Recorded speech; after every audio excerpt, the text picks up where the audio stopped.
आज के revision class में हम लोग मानव के पाचन तंत्र को समझने जा रहे हैं।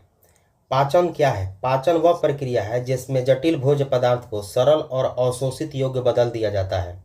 मानव पाचन तंत्र एक लंबी नली है जिसमें विशेष अंग होते हैं। अगर इसकी हम शुरुआत किया है तो मुख से। मुख में दांत होते हैं। दांत 4 प्रकार के होते हैं: इंसाइजर, केनाइन, प्रीमोलर और मोलर। दंत सूत्र होता है 21-23/21-23।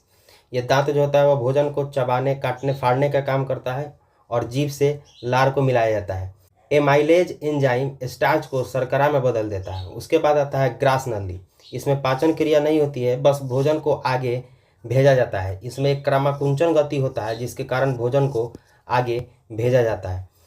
आमाशय में HCl स्रावित होता है जो जीवाणुओं को नष्ट करता है और पेप्सिन प्रोटीन को तोड़ता है। यहीं पर आमाशय में जठर ग्रंथियां पाई जाती है जिससे जठर रस का स्राव होता है और जो भोजन के पाचन में महत्वपूर्ण भूमिका निभाते हैं।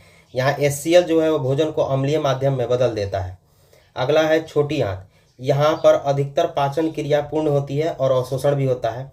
लीवर से पीत रस निकलता है जो वसा को तोड़ने का काम करता है और भोजन को क्षारीय में बदल देता है।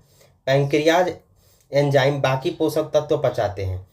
और अगला है बड़ी आंत। यहाँ पानी और खनिज का अवशोषण होता है और अपचित भोजन को मल के रूप में संग्रहित किया जाता है रेक्टम में, मल द्वार में। उसके बाद है अनस। यहाँ से मल बाहर निकाला जाता है। अगर मुख्य पॉइंट की बात किया जाए तो पाचन जो है वो मुख से शुरू होता है और छोटी आंत में समाप्त हो जाता है। कार्बोहाइड्रेट जो है वो ग्लूकोज में प्रोटीन जो है वो एमिनो अम्ल में बदल जाता है और वसा फैटी अम्ल में बदल जाता है। अगर इस वीडियो की सार अगर समझना चाहे तो मानव का पाचन तंत्र मुख से शुरू होता है, उसके बाद आहार नली में जाता है, उसके बाद आमाशय में, उसके बाद छोटी आंत, उसके बड़ी आंत, उसके बाद गुद्दा।